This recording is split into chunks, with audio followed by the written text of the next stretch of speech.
Om Namo Bhagavate Vasudevaya.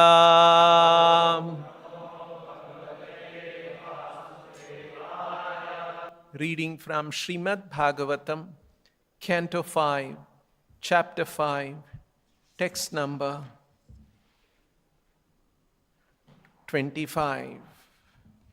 Mattopyanantat paratah parasmat Svargapavargadipaterna kinchit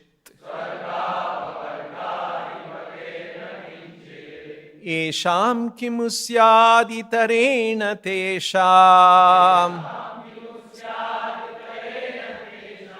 Akinchana mai bhakti bhajam.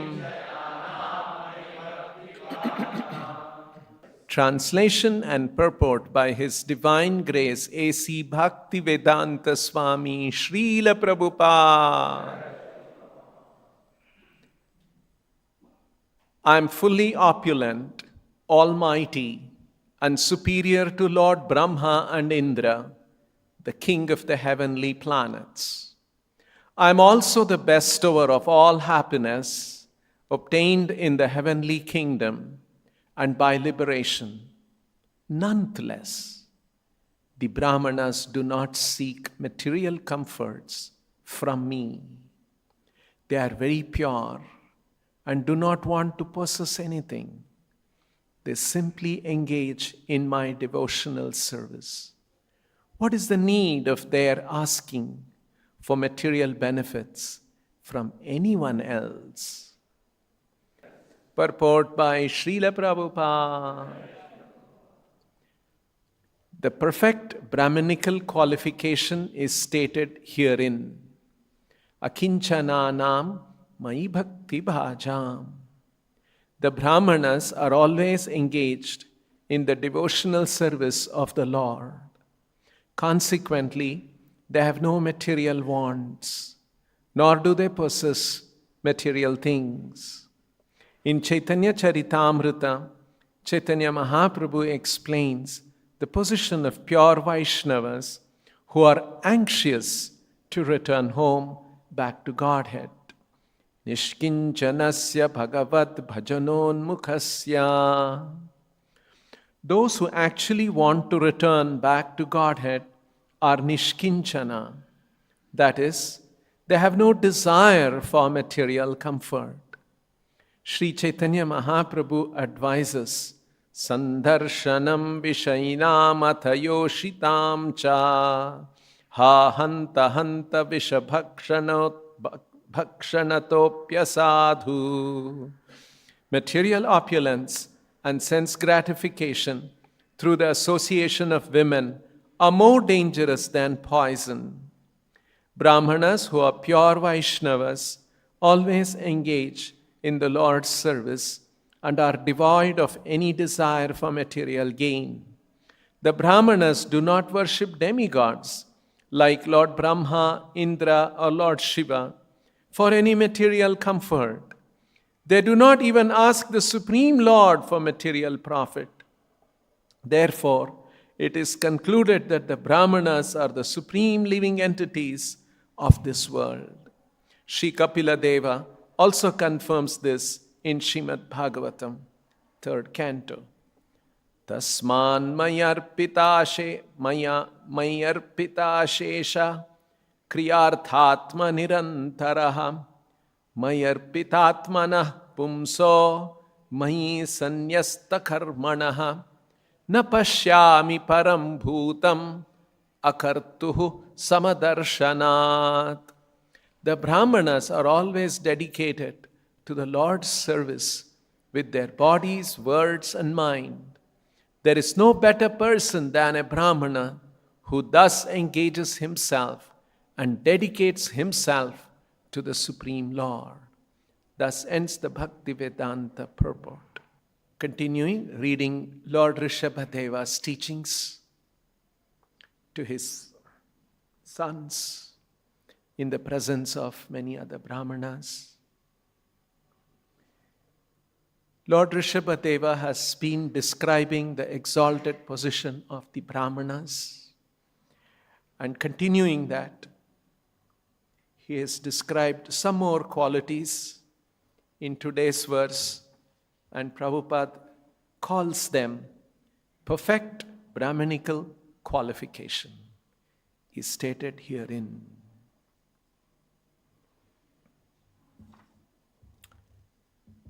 Mattaha api anantat parataha parasmat swargadipathe swargapavargadipather na kinchit syat. These Brahmanas, they know that the Lord is Ananta, has unlimited opulence, strength. Parataha parasmat. The Lord is supreme, is superior to the most supreme. Parasmat parataha. And the Lord is Swarga Apavarga Adhipati. He is the Lord of Swarga, Apavarga, giver of liberation. Swarga Adhipati, one who bestows heavenly life. Apavarga Adhipati, one who can bestow liberation. Although the Lord is like this, these Brahmanas, mattaha, from me, na kinchit syat. They don't ask for anything. They do not desire anything. Itarena kimu syat. They don't even ask me. What about asking from some others? Tesham akinchananam mai bhakti bhajam. And they are akinchananam.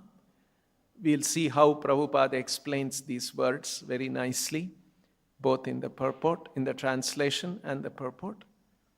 Mai bhakti bhajam. And they are fully absorbed in rendering service to me.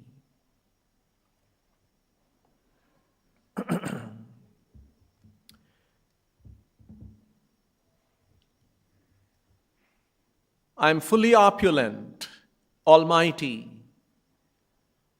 Anantat, and superior to Lord Brahma and Indra, Parasmat Parataha, the king of the heavenly planets. I am also the bestower of all happiness obtained in the heavenly kingdom, Swarga Adhipati, and by liberation, Apavarga Adhipati. Nonetheless, the Brahmanas do not seek material comforts from me. Na kinchit mattaha syat. They simply engage in they are very pure and do not want to possess anything. Akinchananam. They simply engage in my devotional service. Mai bhakti bhajam. What is the need? Kim? Of their asking for material benefits from anyone else. Itarena kim syat.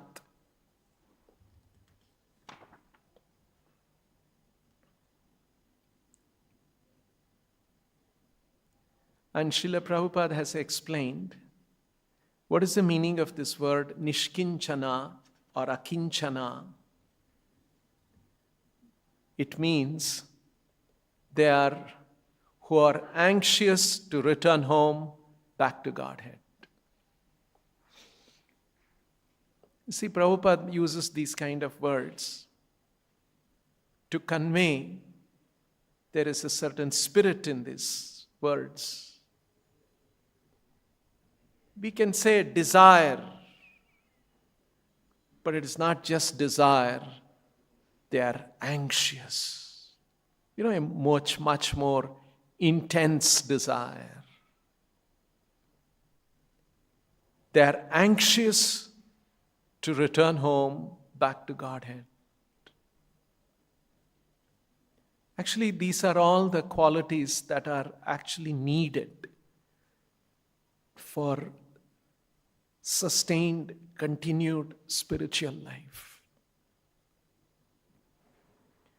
An intense desire, being anxious to return home. Because in spiritual life, even as a devotee, even as a temple devotee, we will come across difficult situations. Somebody will speak to us harshly, or something may happen, or varieties of. And at that time, a devotee should remember, what is it that I am here for? And should remember these expressions of Srila Prabhupada, that we should be anxious to return home, so much so that everything else you keep aside and you are focused on going back to Godhead. Say, for instance, you go from here to the train station, and just 5 minutes is there for the train. You're one of those last, carrying your bags and running. And you go and see the train is you're in the first platform, and it says the train is in the 7th platform. You have to carry your bag, climb up and then climb down. So many people all around you. But then you're not bothered about anything because you are. Say, for instance, somebody, when you're walking, rushing like that, somebody comes and knocks you on your shoulder or something. You just don't bother. I must not miss the train. See, there is an anxiety there. I must not miss. And say you are paid 1,200 rupees for the train ticket or something. Then you're in so much of anxiety, one focus. I say somebody calls you and makes fun of you or something. You bothered about it. You are rushing. So, this kind of a disposition a devotee must have about his spiritual life. Then any kind of difficulties that may come about, he'll be able to sail through. In fact, Prabhupada says, Nishkinchanasya Bhagavad Bhajanon Mukhasya. Bhagavad Bhajana Unmukha. Prabhupada is translating this Bhagavad Bhajana Unmukha as anxious to return home. Such a person must be Nishkinchanasya Bhagavad Bhajana Unmukhasya. Those who actually want to return back to Godhead are Nishkinchana.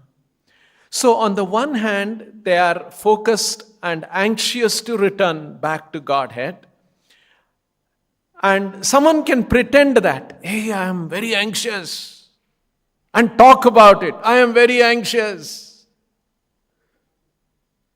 But it has to manifest in certain actions, in certain qualities, which Prabhupada captures in the next sentence. They have no desire for material comfort. Here in the translation, the Brahmanas do not seek material comforts from me. Rishabhadeva is saying, I am Anantat, Parastah Parasmat, Swarga, Apavarga, Adipati. Still from me, they do not seek material comfort from me. You see, for everything you need one striking example. And the most striking example of someone who did not seek material comforts is Srila Prabhupada himself. He was 70 years old. He had no money. 40 rupees. Decided to go in the ship. It is some first class cabin, business class cabin. No such things are available there. He was sharing the cabin with someone else. Do not seek material comfort.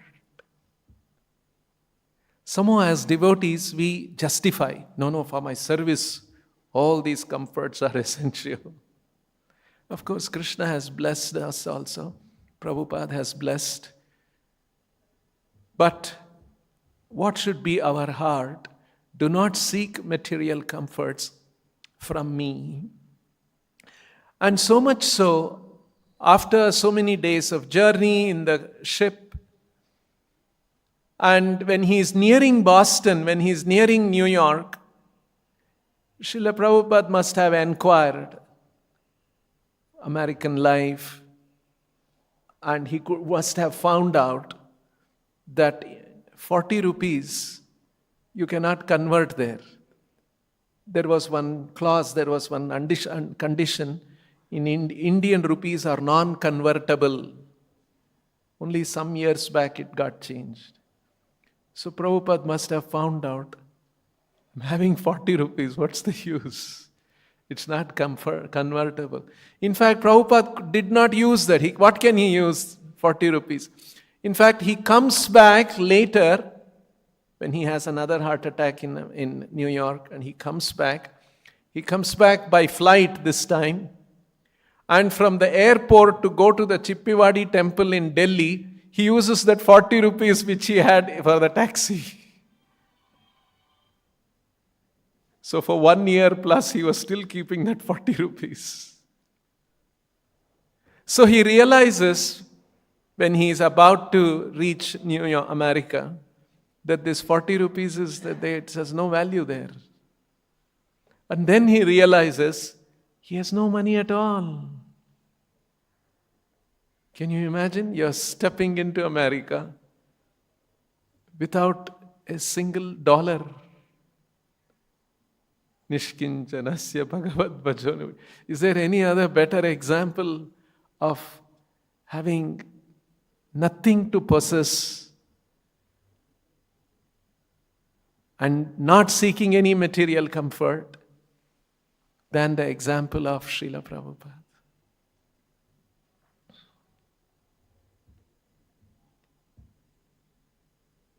And so because these brahmanas possess these qualities, it's actually, you see, it's coming towards, see, it's very beautiful, Bhagavatam. Vyasadeva writes in the very first canto of the Bhagavatam that I was despondent, I was unhappy after compiling all the Vedic literatures, and at that time Narada Muni came and advised me. And one of the important advices, there were a few items in that advice. One of them was that you must write a book exclusively on Krishna and his pastimes. You have not sufficiently glorified. Here, there in Mahabharata, some aspects of Krishna interacting with the Pandavas, you have brought out some glories of Krishna. But Krishna's directly, his own activities, his pastimes, you have not described. So Vyasadeva is now clear that he has to write a book that is going to describe Krishna's pastime. And you would expect Vyasadeva will start writing, and the first chapter will be called Birth of Krishna. He doesn't do that. He writes 9 books, 9 cantos, chapters after chapters after chapters. Of course, Krishna is mentioned. And then in the 10th canto, in the first chapter, demigods' prayers for the appearance of the Lord. See, it begins there. And our Gaudiya Vaishnava Acharyas have explained why this is so. Because if you want to understand Krishna, we must have the adhikara to understand. We must have the qualifications to understand Krishna. We must know about Krishna, we must know Krishna's position, and not just knowledge. We should cultivate our consciousness to be in that right state for us to actually appreciate and understand Krishna. And that is why the first 9 cantos are preparing, like this verse in the 5th canto is an example, preparing. And what is the preparation here that it is being pointed out? Nishkinchana, akinchananam, mayi bhakti bhajam. To have no desire for material comforts and to be anxious to know about Krishna and to be rendering devotional service and not ask for anything, even from the Lord. This is heading towards anyabhilashita shunyam. You see, anyabhilasha shunyam.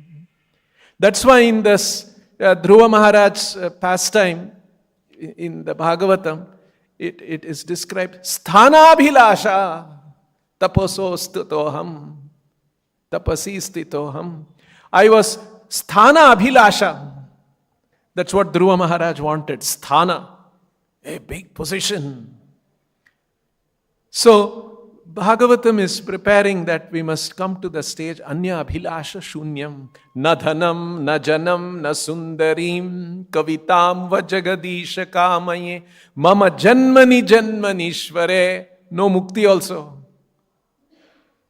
They don't ask for anything. You see how Bhagavatam through all these verses is preparing the reader that this is what we must come to. This is the state of consciousness. Narayana para sarve nakutaschana bibhyati swarga apavarga narakeshu api tulyartha darshinaha. Narayana para bhaktas who are focused on, dedicated to Narayana, nakutaschana bibhyati. What do they fear? Swarga, apavarga, narakeshu api. Okay, swarga is all comfortable, nice. Naraka, so much suffering. Liberation, sama, all of them are tulyartha. Tulyartha means samartha. Look, all of them are tulyartha, same. They regard all of this. So it's a state of consciousness where one is not desiring all comforts, whether there is comfort, whether there is pain, whether there is freedom from all. I don't care, I am Narayana para. That's a state of consciousness. It's all easy to talk. It's easy to talk lectures about all this. But really we have to come to that position. Na kutaschana bhibhyati. Not fearful at all.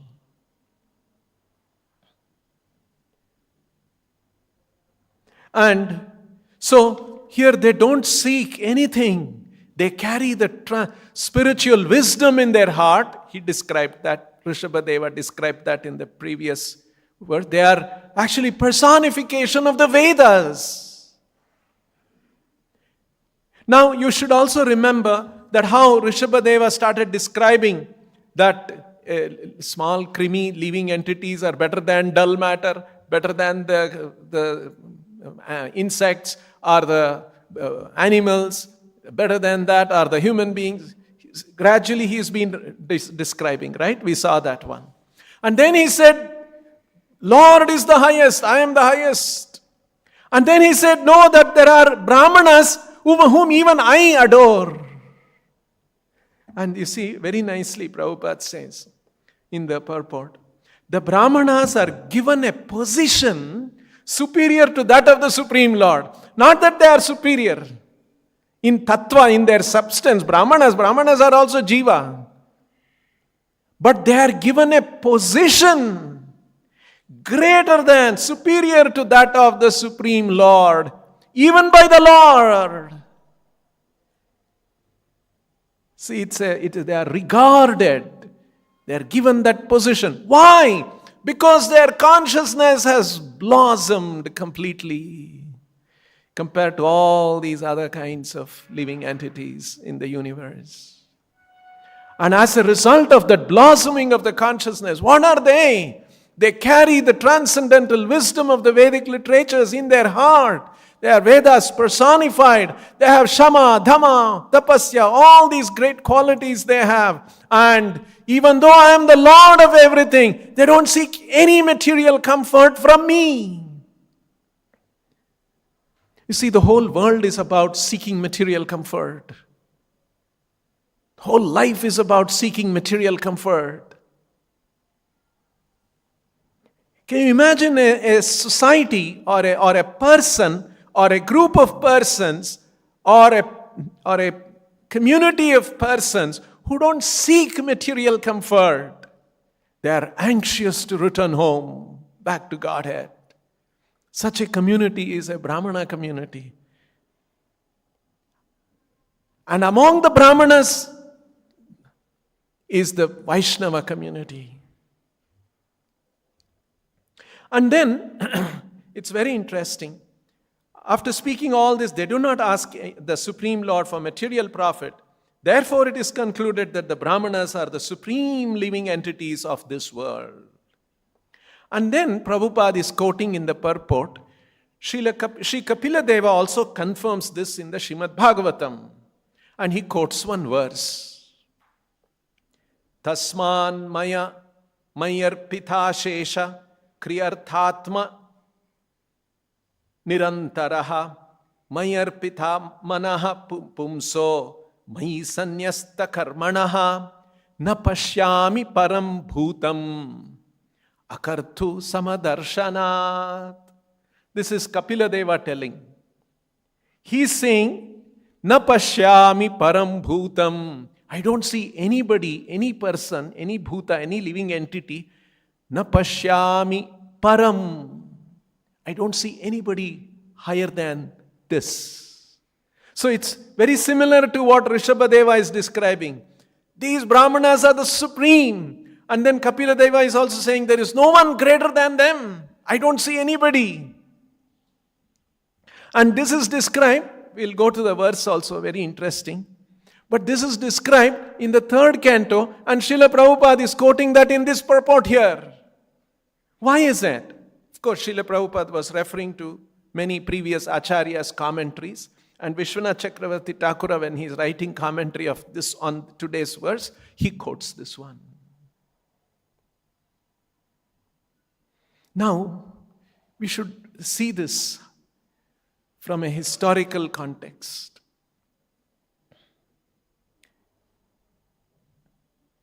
Vishwanath Chakravarti Thakura, he's writing commentary on the 5th canto, 5th chapter, 25th verse.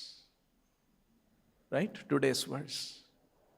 And he's seeing this here, and he's taking one verse from the 3rd canto, 29th verse, 33rd chapter, and takes it here.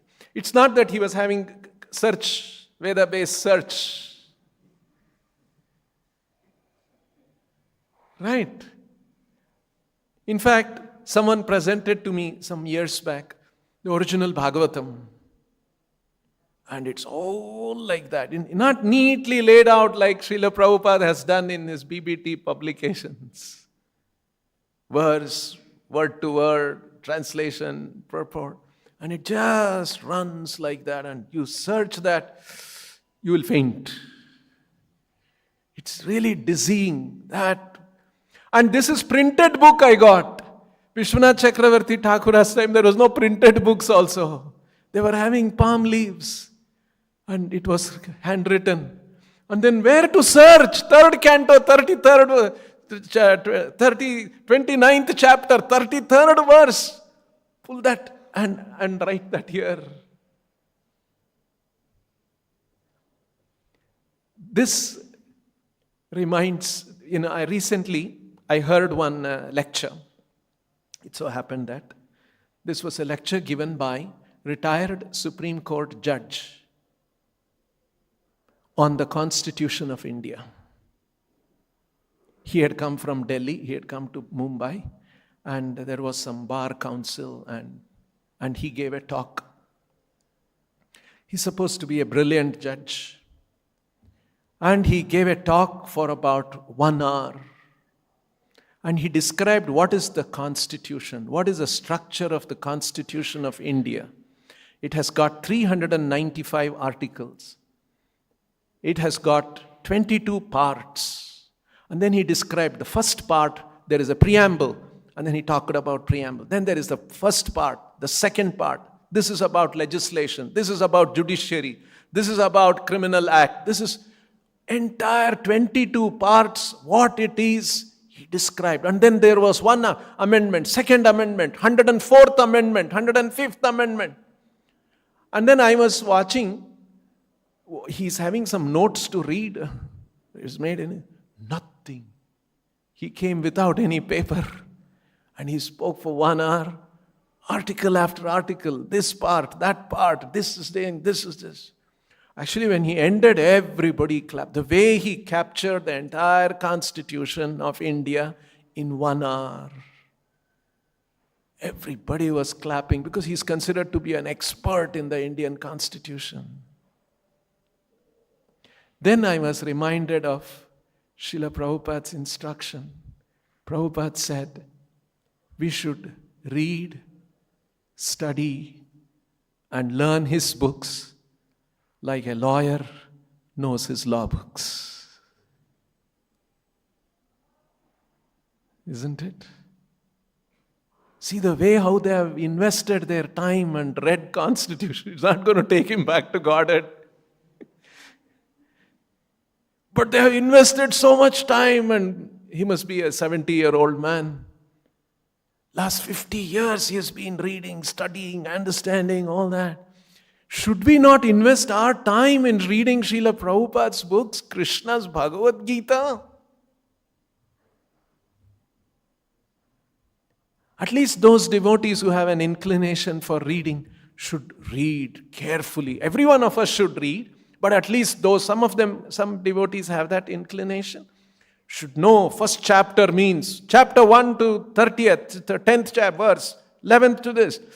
Are there devotees who can explain like that without looking at a piece of paper and describe the whole 18 chapters of the Bhagavad Gita? Maybe there are a few. We should know because these are Krishna's instructions. Okay, that's Bhagavad Gita is 18 chapter. Bhagavatam.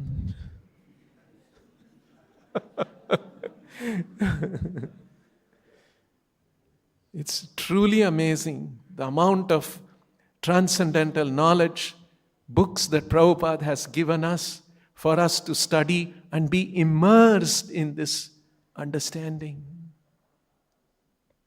Why Vishwanath Chakravarti Thakura is pointing this verse is also interesting. In this 3rd canto, 29th chapter, 33rd verse, I went to that verse. Not by, we all are lazy now. Where the base? Immediately you will get it. Right? Then I saw Kapila Deva is saying similar thing. Among the human society which practices varnashrama is the best. And in the varnashrama, the brahmanas are the best. And the brahmanas who are very well educated in Vedic knowledge are the best. Better than them are those who can defeat any other contradictory argument and answer any doubt. They are better. And better than them this, better than. And then he says, this na pashyami param bhutam. This is the best. And what is that? Look at this. These are extremely amazing verses of our Bhagavatam. Tasman Mayi arpita ashesha. Mayi arpita ashesha. Ashesha Mayi arpita. Completely dedicated to me. Is that verse described? It can be displayed in the purport. The verse is there. Tasman Mayi arpita ashesha. In today's verse purport only. Ashesha Mayi Arpita. Then Kriya Artha Atma Nirantaraha. Arpita Ashesha Kriya Artha Atma, my activities, Artha, my wealth, my Atma, my life, my soul, and Arpita, 1 hour every day? No, Nirantaraha. Continuously, Ashesha Arpitaha, completely, Nirantaraha. Mai Arpitatmanaha Pumso. Atmanaha Mai Arpitaha Pumso. Mai Sanyasta Karmanaha. All activities offered to me. Na pashyami param bhutam. I don't see anybody greater than them. They are akartuhu. They have no sense of proprietorship of their actions. That's how Prabhupada explains in the 3rd canto. No sense of proprietorship in their actions. Because people generally, we want to be proprietors of our actions. Because with that action, some enjoyment will come. Some result will come. I want to enjoy that. And Samadarshanat, such a person sees exactly as I see. As the Lord sees. He has same vision as the Lord. He has no other interest other than the interest of the Lord. This is one of the 6 principles of Sharanagati. Atma Nikshepaha. To have no interest other than the interest of the Lord.